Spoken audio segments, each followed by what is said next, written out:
ક્યારે વિચાર્યું તું, સપને પણ ખ્યાલ હતો કે એ જ ચાંદની ચોપરા આજે સુપરસ્ટાર બનશે? મને એવું લાગે છે કે શાયદ પિક્ચર લાઈન તો છોડી દઉં, કદાચ કોઈ પણ વ્યક્તિ જેના એના ડ્રીમ હોય, આપણે જે વિચારીએ અને એના કરતાં જ્યારે તમને કોઈ વિચાર જ ન કરે એવી લાઈનમાં તમને કોઈ લઈ જાય તો મતલબ કુદરતનો જ એ બોલાવો છે. સુપરસ્ટાર સાથે કામ કરવું હતું ત્યારના કેવા હાવભાવ, કારણ કે ત્યારબાદ તો તમે રામાનંદ સાગરજીના જે અલીફ લેલા સહિતની જે અનેક ઘણી ફિલ્મો અને ભોજપુરીમાં જે રીતે અત્યારે સાંસદ છે તેમના, એટલે તમે અનેક, પરંતુ એ નરેશ કનોડિયા સુપરસ્ટાર સાથે કામ કરવાનો એ અનુભવ ત્યારનો શું હાવભાવ હતા?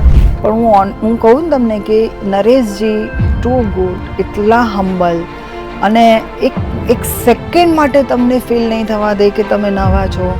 એ આમ રિહર્સલ જોયું એમણે મારી સાથે, મને કમ્ફર્ટેબલ ફીલ કરાવ્યું કે નહીં, કોન્ફિડન્સ આપે કે નહીં. કારણ કે જો જે સ્ટાર હોય કે કલાકાર એવા છે કે જે પોતે મહેનત કરીને બી આગળ આવ્યા હોય અને સ્ટાર બની જાય. પણ જ્યારે આ દેશના વડાપ્રધાન નરેન્દ્ર મોદીજી હોય અને એના દ્વારા જ્યારે આખું એક સર્ટિફિકેટ અવાતું હોય કે આ ચાંદની ચોપરા આપણા સુરતના અભિનેત્રીને, તો યાર એટલું જબરજસ્ત જોવા જેવો માહોલ, એટલી પબ્લિક, એટલું મોટું ગ્રાઉન્ડ, નરેન્દ્ર મોદીજી સાથે કેટલા બધા જે સિનિયર યા કેટલા મોટા મોટા નેતાઓ, તમે માનશો નહીં, જ્યારે નરેન્દ્ર મોદીજી મારી સામે ઊભેલા હતા અને એ જ્યારે નામ બોલ્યા અને જ્યારે ટ્રોફી લઈને મને આમ આપવા જાય તો હું ટ્રોફીને નથી જતી, હું એમને જ જયા કર્યું કે એકદમ મતલબ મારી સામે ઊભા છે.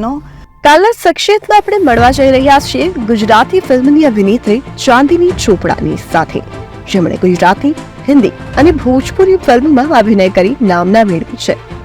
તો જોવાનું ચૂકતા નહીં સાંજે 6:30 કલાકે જનાદેશ ન્યૂઝ પર. શખ્સિયતના પ્રાયોજક છે સુશીલા ચેરિટેબલ ટ્રસ્ટ, જેઓ સમાજ હિત માટે કરી રહ્યા છે કાર્યો, અને સહપ્રાયોજક છે યુઆર પબ્લિસિટી. કોઈ પણ પ્રકારની જાહેરાત માટે સંપર્ક કરો